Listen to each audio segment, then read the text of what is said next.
Morning everybody. Morning everybody. Now don't get the wrong idea, we are not detecting in the graveyard. We're coming back tonight to do that. Only joking. Now we're back on a field that we came on last year. We haven't been on it since because they've only just cut the crops. It is stubble, it's fresh and it's very hard. Yeah. Now the last time we were here we did have very limited success. In fact, the only decent thing we've ever found on here was that nice Roman fibula that I found.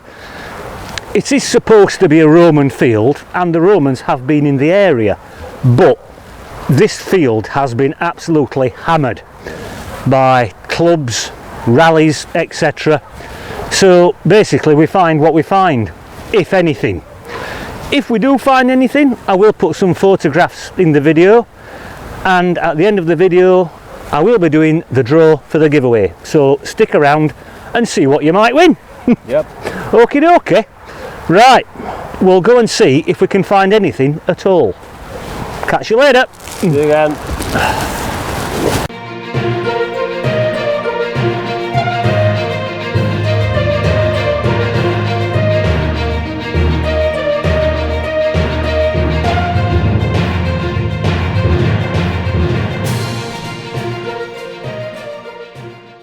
Well, this is my first decent find of the day. So far all I've dug up is pieces of scrap copper and a few bits of lead, but it looks as though eventually we've got a coin, unless it's a button. No, I think it's a coin. Thank heavens for that. Not sure what it is. Probably a farthing. I don't know whether it's Victorian or King George or whatever, but I'm pleased with it. So we'll pop that away and crack on and see if we can find anything else worth looking at apart from scrap copper. Now I was using the Goldfield program, but as with any program there's always a trade-off. And the trade-off with the Goldfield program is that you will dig a lot of coke up and hot rocks. And I've been digging up a lot of coke and hot rocks, so I changed from the Goldfield program and I've gone into the Deep HC program. Anyway, it seems to have paid off. I'm not digging as many hot rocks up or coke, and we've got a signal here and it's deep. It's probably about 10 or 11 inches deep. And I eventually found it right down here, and it's a buckle. Admittedly it's not a very exciting buckle, but at least it's a decent find. So before I fill the hole in, I'll just let you have a quick look at that, and there it is. Just a fairly bog standard D buckle. Anyway, as I said, I'm quite happy with it, so we'll fill the hole in and we'll crack on. Well, as you may have noticed, it's blowing an absolute gale at the top of this field, but there you go. Anyway, got another coin down here, I think, only about 4 inches deep. Don't know whether or not there's anything on it. Maybe we'll find out later. It's certainly not Roman. Oh dear. Right, we'll pop it away and get a bit further. Right then, well, you may have noticed I'm not standing up too much to do any kind of tripod work because the wind will just blow the tripod over and the camera. So I'm staying quite low. Anyway, we've got another target down here. It's only about 4 inches, 5 inches deep. It came up at a solid 81, 82. Lovely crisp signal, and it's in somewhere in that little clod there.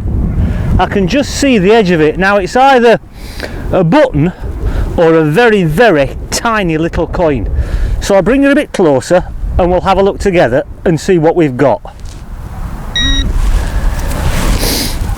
and that's it, just there.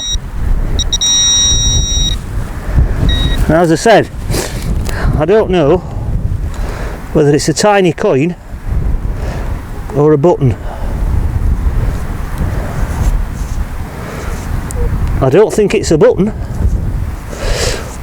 although what kind of coin it is, I don't know. Could be a, I don't know, quarter farthing or whatever they call them.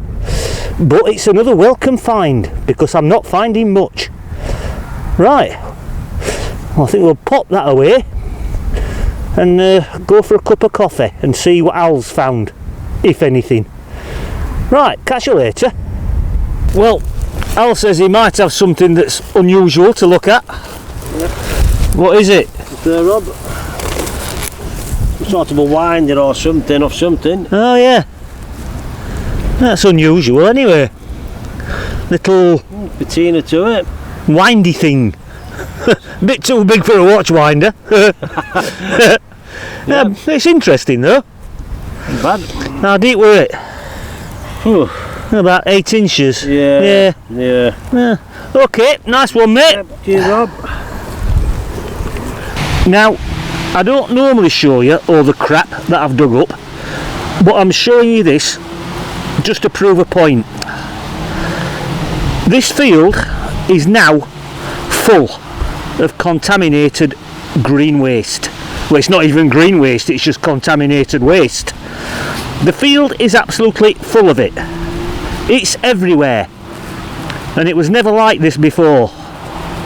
So who's been spreading it? I don't know. I know for a fact that Al's dug tons of it up, and so have I, and I'm absolutely fed up of it. But you've got to dig it, because it's such a good signal. Anyway, I'll put that with all the rest and see if I can find something worth looking at. And just to prove a point, I've only walked about 3 metres from the last hole, and here's some more chopped up aluminium. Bloody stuff is everywhere. Right, I'll get a bit further. Well, Al reckons he's found something that's a cross between halfway decent find and contaminated green waste. So what is it? It's a lid here, Rob. I'm not sure if it's full or not. No. Like that, It's a bottle. Kraken. Kraken. Yeah. Oh well. Nothing on it. At least there's something in there. Drink it. Yeah. I don't think it's Roman. Nice bottle, Oh dear. Oh, that's a nice bottle. Looks like more bloody contaminated waste to me. I know. Taste it. Oh, it's rum. Oh, rum. Rum, yeah. Oh, smashing. Bloody hell. Oh, we'll have a drink later. I don't think so. Yeah. Right. Oh, Okie dokie, we'll crack on, pal.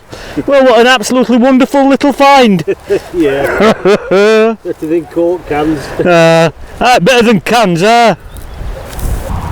Well, this is about the most interesting thing I've dug up all day. Cracking signal, as you can imagine. Looks as though it's maybe made out of brass, and it's a number 88. And I doubt very much whether or not it's Roman. Oh dearie dearie me. Well, at least it's not another tin can. Right, I'll pop that away. Right then, well, we are throwing the towel in. Yep. I don't think we've ever dug up as much crap in our lives, have we? Definitely not. Definitely not. Ridiculous. I don't know who's done it. I don't know whether it was the farmer or somebody else, a contractor, not sure. But this field now is absolutely full of chopped up tin cans. But there you go. Anyway, as I said, we've had enough. So the finds, such as they are, Between. I'll put a photograph in the video, and don't forget to stick around for the results from the giveaway.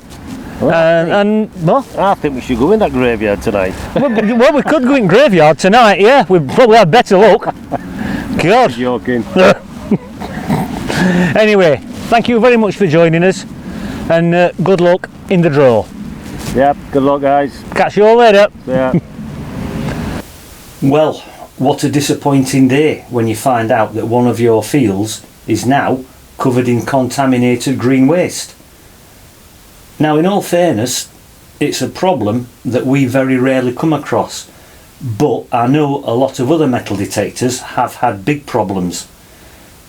Bill and Julie from the Somerset Searchers, they've had more than their fair share of this problem, and I'm sure many others have as well. Now, a few years ago, myself and quite a few other people started online campaigns. We wrote letters to the Minister for the Environment about all this. Tom from Cheshire Metal Detecting, my friend, he started an online campaign to try and do something about it. And we all thought that it was just falling on deaf ears. But the government are starting to do something about it. Not enough. They're not doing enough, I will admit, but they are starting to do something. And here we have a case in question.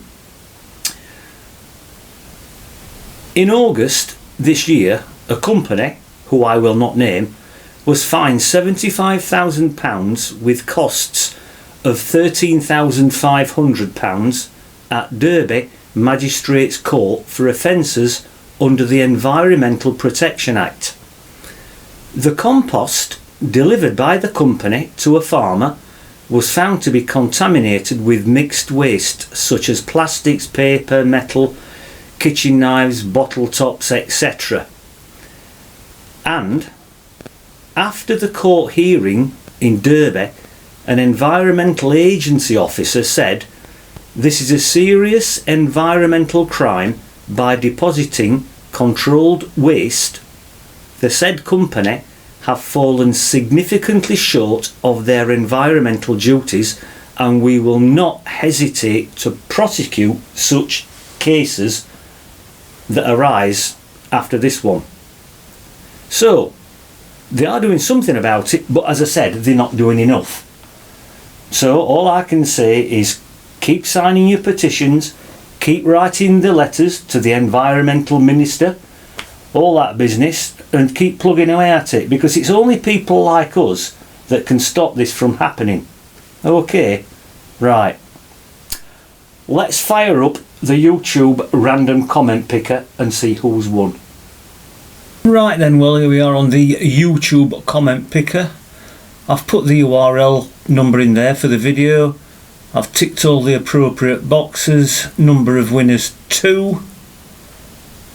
We'll go down here to pick a winner. I am not a robot. Okie dokie. And what have we got? We've got Madcap Pap and Oldies and Goodies. So there we are, my friends, 2 very worthy winners. Madcap Pap is a lovely bloke actually, and Al from Oldies and Goodies has been watching my videos for many years. So as I said, 2 worthy winners. Right then, I don't have to remember the names, well I don't have to write them down anyway, because I know them both very well. Right, so those are the winners, my friends. Right then, well done to Madcap Pap and Al from Oldies and Goodies. Thank you for entering, and thank you everybody else for entering. Sorry there can't be more winners, but we've only got 2 hats. So I'll be in touch with the winners, get their addresses and get the items posted off as soon as I can, or as soon as we can. And thank you everybody for joining us. It's been an absolute pleasure. Apart from the detecting, that wasn't a pleasure, that was a nightmare. Anyway, that's how it goes. Right, catch you all later everybody, and thanks for watching. Bye.